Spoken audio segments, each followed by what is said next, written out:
Hello and welcome to another episode of Pareusi on a Knife Edge podcast. Today, just like a spiritual guru, we have taken a journey of ourselves all the way up the A30 to Padstow. It took about 40 minutes to catch up with someone with greener thumbs than Alan Titchmarsh, Ross Geach.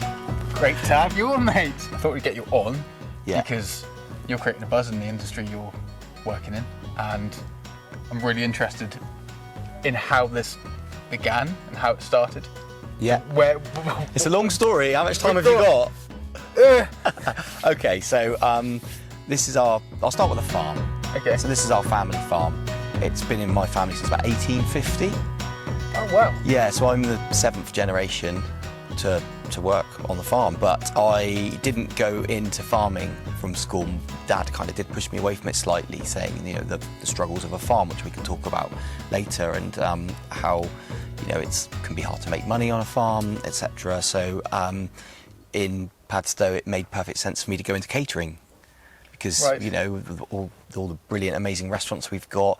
So I went into catering at a young age, washing dishes at the age of 13 in different pubs, working in Rick Stein's places, and just really fell into love with working in kitchens. That kind of like the kitchen banter, the kind of how the love that goes into food to make people happy that are going to eat the food. Yeah. And I really, really enjoyed it, and I worked very, very hard to work my way up the ranks in Rick Stein's establishments. I've worked in most of them, and then I ended up being the head chef at his cafe, and I was only about 22, something like that, and it was a great times. We had an amazing head chef team, so each restaurant had its own head chef, and we were a good team, and it was kind of really, really good for me to do, and I enjoyed it so much, but the farm was calling, it was kind of. Did you always have that kind of itch to be like, I want to be working the land and farming? Yeah, being outdoors. I think, but as you start getting a bit older, you start thinking about being stuck indoors all day, and I could be outdoors.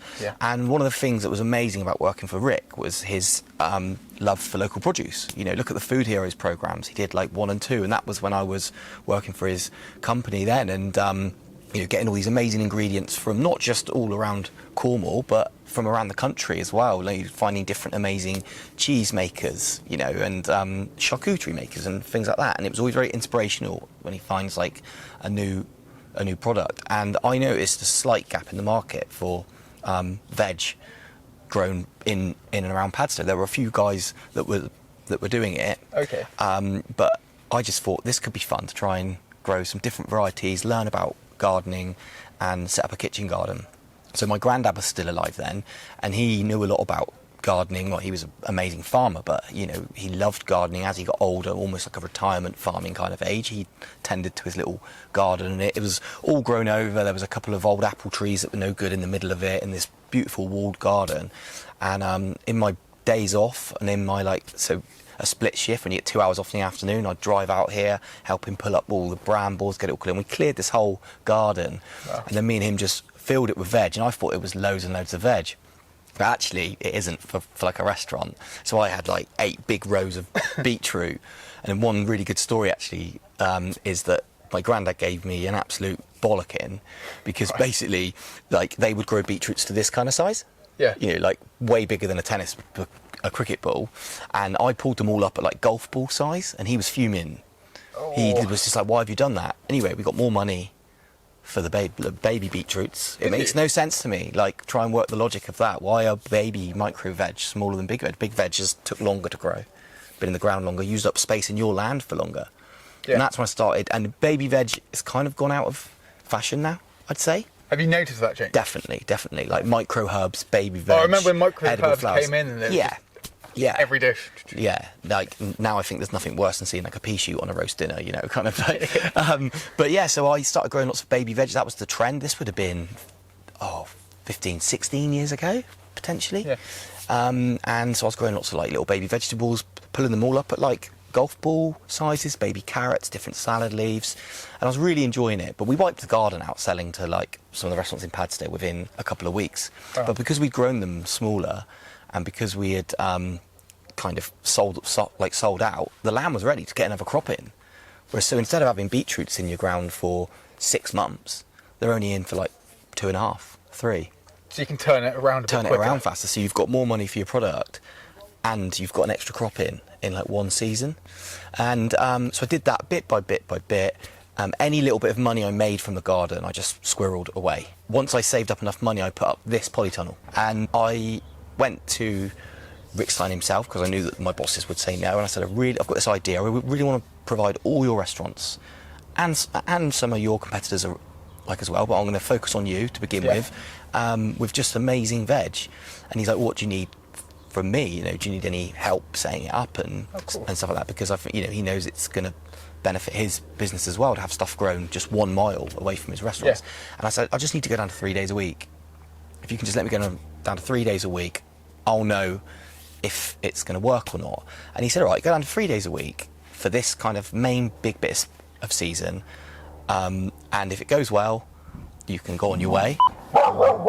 Sorry about the dog. And then we've also All right. Hello. How you doing? Oh, Dan, nice to meet you. How you doing?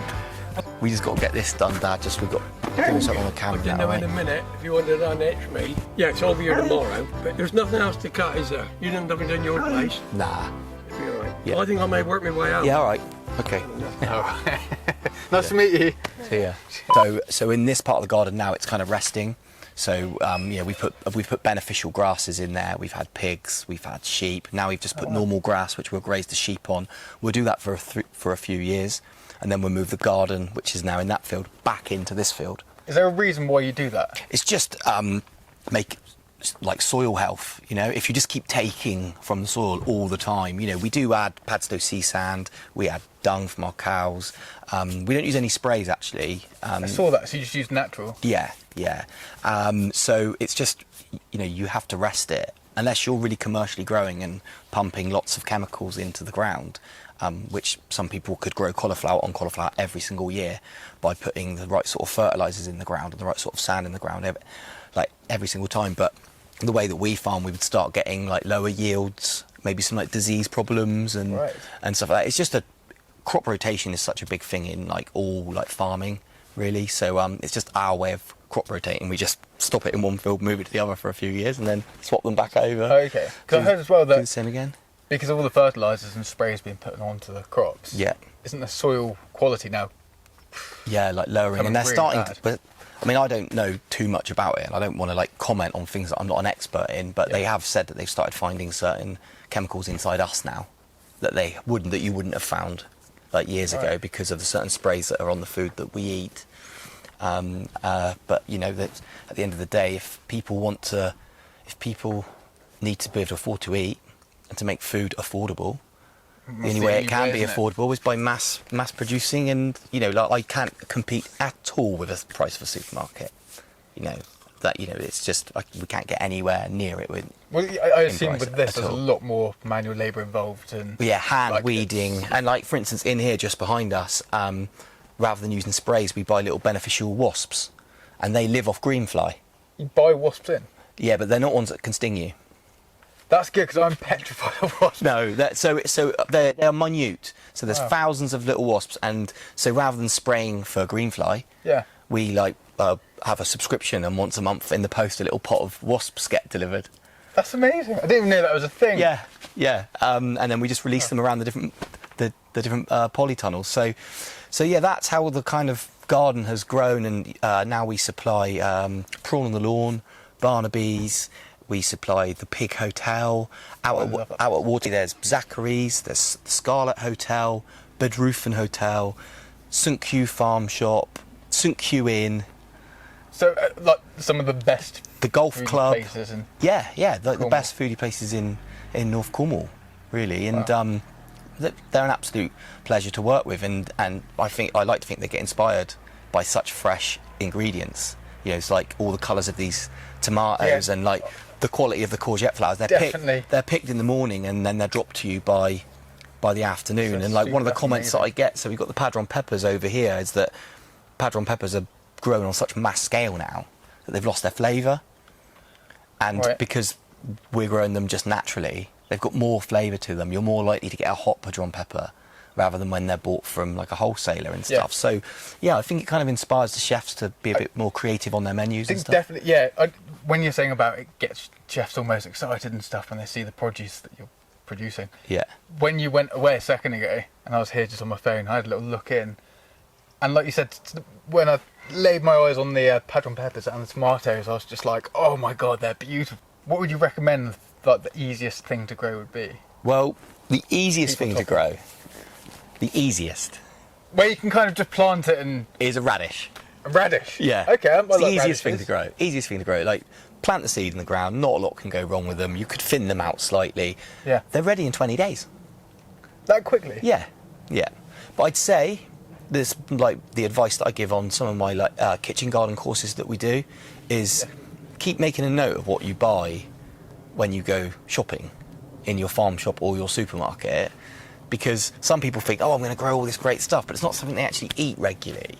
They like the look of the I see what seed you mean. pack. Yeah. And then look at, say, keep your receipts, and then look at it and think, that's an expensive product. Like, I buy tender stem broccoli, for example, twice a week, so, and it's expensive. So grow tender stem broccoli. Maybe don't grow loads of potatoes, because there's mass potato growers all around Cornwall that are struggling, and we can be supporting them.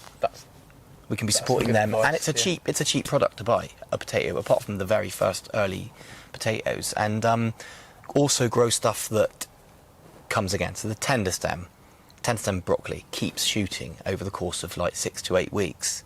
Oh, does it? So you constantly. Yeah. Whereas if you grow, so this is like a top gardening tip. I shouldn't give too many tips because people might not come on my veg courses, but Just give enough. yeah, Give enough that this will go viral. Yeah, exactly. Yeah. But if you grow a broccoli head, Yeah. so you grow a calabrese, it takes X amount of weeks to grow. It's finally ready. You've got a lovely big broccoli head. You cut it off. It's done, isn't it? Yeah. If you grow tender stem broccoli instead, you keep getting shoots. And I kind of think the same about cabbages. Okay. Cabbages take so long to be ready. We'll grow some lovely leafy greens that can replace it. And there's so many amazing like kale varieties now. You can almost buy a kale variety that can mimic a Savoy cabbage. Obviously, you're not going to have that hot Yeah, hole, compressed, like, the layered heart, in. but most people shred up a Savoy cabbage anyway. Yeah. So yeah, grow things that are cut and come again, and grow stuff that you eat. And then speaking of the courses you run, Yeah. what sort of things do you learn on that? So You go through. so the veg gardening courses, we don't do that many a year. Like we used to do a lot of them, but it's just time allowing, and it tends to be on like weekends as well, because that's when you get the most People who are free customers. But it is a course, but it's more of a tour. So we walk around the whole kitchen garden. We walk around the polytunnels and just stop at each point and stop at the peppers, and everyone's got notebooks, and they're just when did I sow the seed, when did I plant the plant, when should they expect the peppers, how to keep bugs and pests and things off, and I've got lots of other little tips and tricks. Then we do the same for the courgettes, then the same for the tomatoes, and just stop at every single product. And people ask some really great questions. I can usually answer like most of them. If I can't, I just run off, pretend I need a wee, and look on Google. Yeah, straight back. Whoa, this is how you. Yeah. But no, they're nice fun days, and I cook up a little lunch. We're just using all the products from the garden. Oh wow. And so we used the barbecues, the big green eggs, and we just sit. I usually have about 10 to 12 people on them at a time, and they're just nice, laid back days. It sounds like a really nice way to spend a weekend. Yeah. And that leads perfectly onto the green egg side of Yeah. things. So we're talking about in the polytunnel, the green Yeah. eggs. These are These said bad boys. green eggs.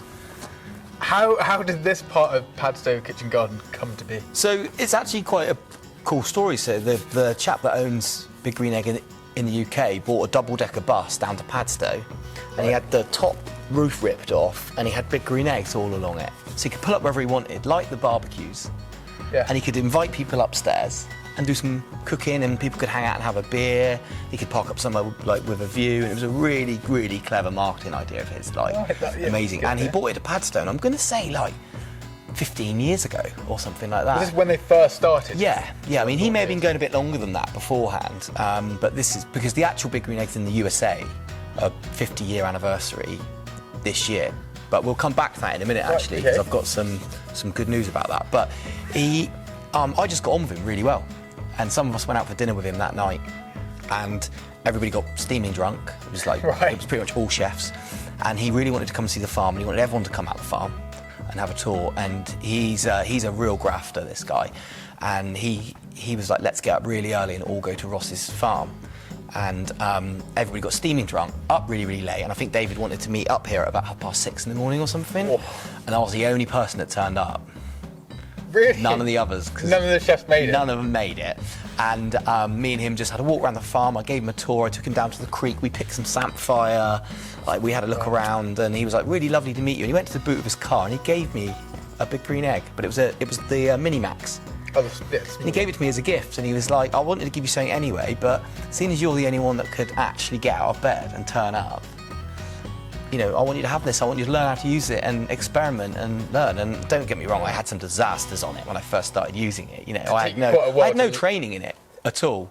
Yeah. And bit by bit, expanded it, did a bit of a barter agreement with Big Green Egg. So, you know, like they could come and film some content in return for one slightly bigger around this kind of size. Nice. And then it's just grown from there to there. Like, they don't use the word ambassador for Big Green Egg. They don't have ambassadors, but I'm technically an ambassador.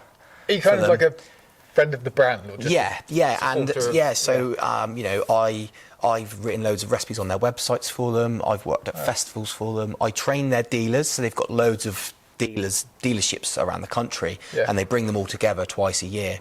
And I do the training. So I write some recipes that a dealer who isn't a chef could cook at his dealership to show people how to use a Big Green Egg. Otherwise, you're trying to sell a product that you don't even know how to use. So it definitely makes sense. It looks lovely in the showroom, and someone's going to come along and say, "What's this?" And the dealer's going to go, "Don't know. It's a barbecue, I think."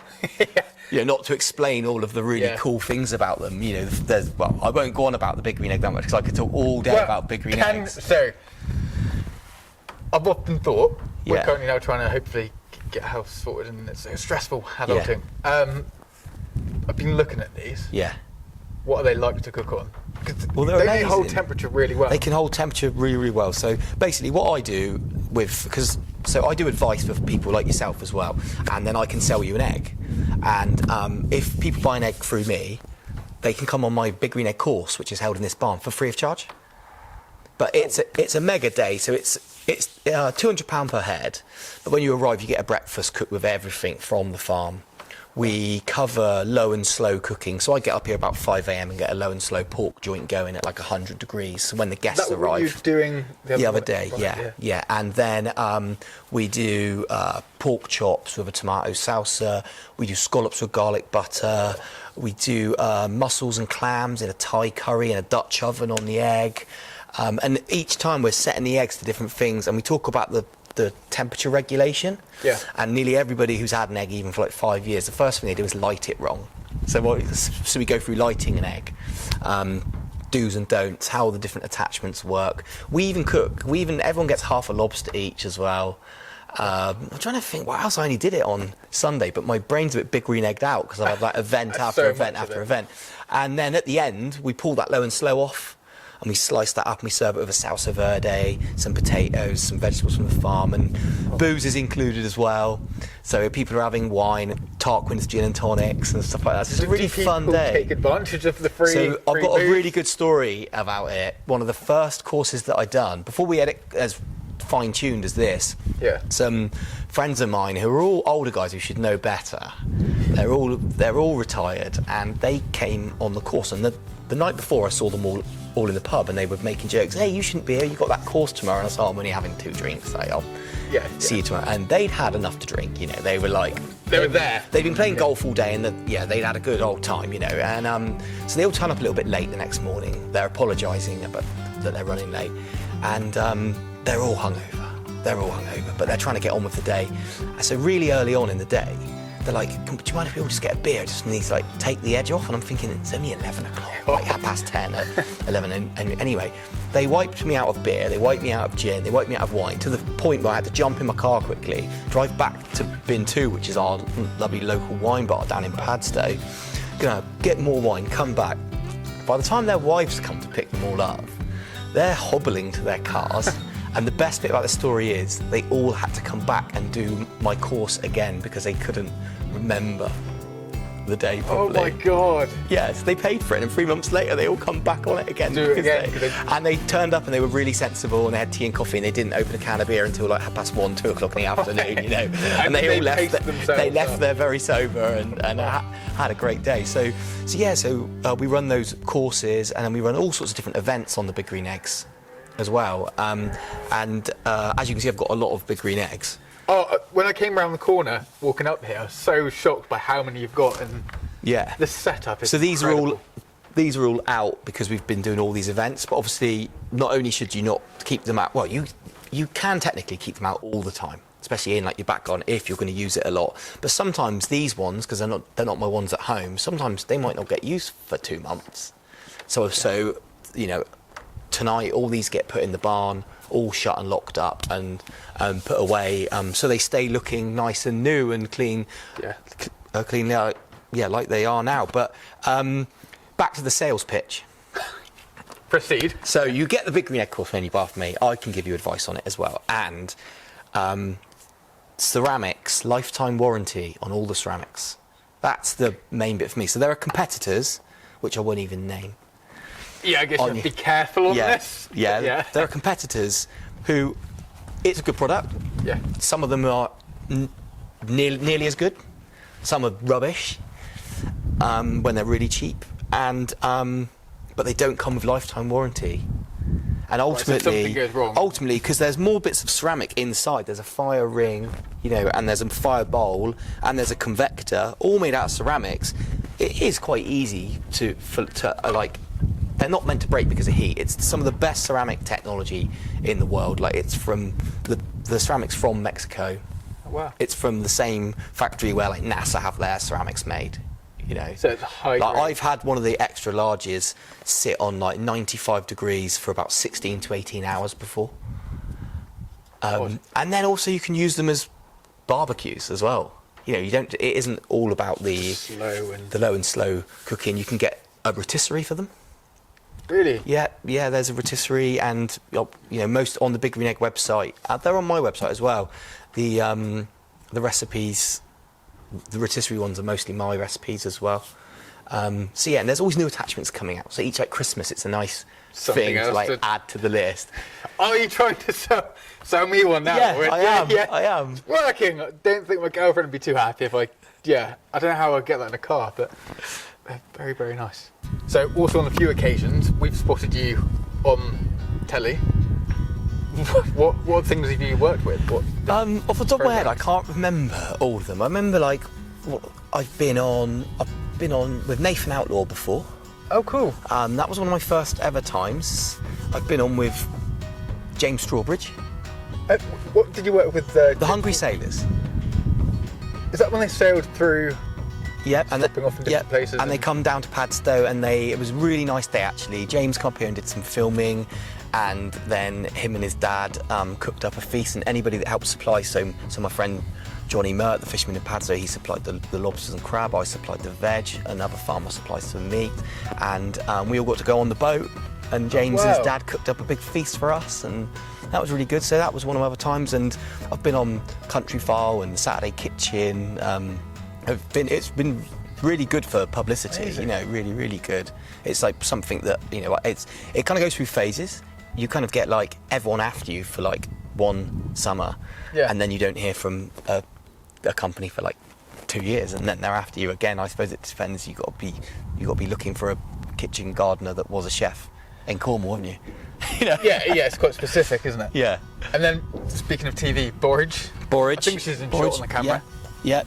Made many appearances, hasn't she? Yep, she has. She's on the, I think it's on the veg section of Rick Stein's, one of his latest books, Wow. with the kitchen garden behind her. She's been on numerous programmes, and when we had the Northern Lights, Oh yeah. it was amazing here. So if anyone wants to have a look on my Instagram, scroll down a little bit because it was a few months back now. Yeah. And I put my photo up on my story, and I got a photo. I took it completely by accident of her. I was doing a bit of one of these, trying to Getting get the angles. it good. Yep. And as I pressed take the photo, the lights went perfectly across the monument up there, and Borage walked in the way. And it got the most amazing photo. So I put it up on my story on Instagram. Yeah. And I had press people messaging me, do you mind if we use that photo? Oh my God. And we saw it on BBC News the next morning. Borage was on there. They were like, here's Borage in Padstow. Wow. And then my mate was in Greece, put BBC World News on, and it was like Padstow, and it was like Borage was on BBC World News. So Borage as has well. gone global. Yeah. Has She's she a got an agent sensation. yet, or? She needs one. We should get her own Instagram page. Yeah. You can just scrap farming then and just live off her Yeah, success. brilliant. That's it. Send her to work. Amazing. So then moving on from the television work to then your livestock. Yeah. What do you want to list out? Yeah, so we've kind of done a bit of a reset on the farm in terms of the livestock because, like I said about, farming can be really difficult, really hard to make a certain profit. And my dad had a lot of animals. He had a few hundred sheep, 150 cows, a lot of pigs, a lot of chickens, ducks, geese, you name it. And we gradually kind of got rid of everything to then reintroduce everything that works exactly for us, for what we want. So we've got mainly pedigree large blacks. Okay. We've got a couple that aren't pedigree, but we've got a few pedigree large blacks. They're quite a fatty breed, like amazing for making prosciuttos, lardo. Nice. So we've made some different hams again for our events and things like that. And then we've got some sheep as well, which again for the events. And it sounds like a bit of a weird thing I'm about to go and buy. You were talking about a big green egg. We're just about to go and buy some cows. Yeah. But I actually am. Oh, you can buy some cows? Yeah, because like on our events, if we keep just doing pork all the time, numbers are going to drop. People are getting it. But a lot of people don't eat pork. A lot of people, it's the fat. It's too fatty for them. Yeah. Because I did a lamb lunch for the first time this year, a lamb dinner, and I only had 24 tickets. That's all we could fit in the little barn. Sometimes we do up to 60 people in the polytunnels or out in the field. Wow. We did 24. It sold out in less than 2 hours, and the waiting list got so big that in the end I was just telling people they were on a waiting list that didn't even exist because it was just I think overwhelming. I think I could have sold 150 tickets easily. Bloody hell. Yeah, as soon as I put lamb, we had a wine pairing with it as well. I think it was 65 quid a head for 4 courses, a welcome gin and tonic, and a taster of each wine with a dish. Only a small, you didn't get a big glass, and then you could buy which wine you liked, and that was a really big success.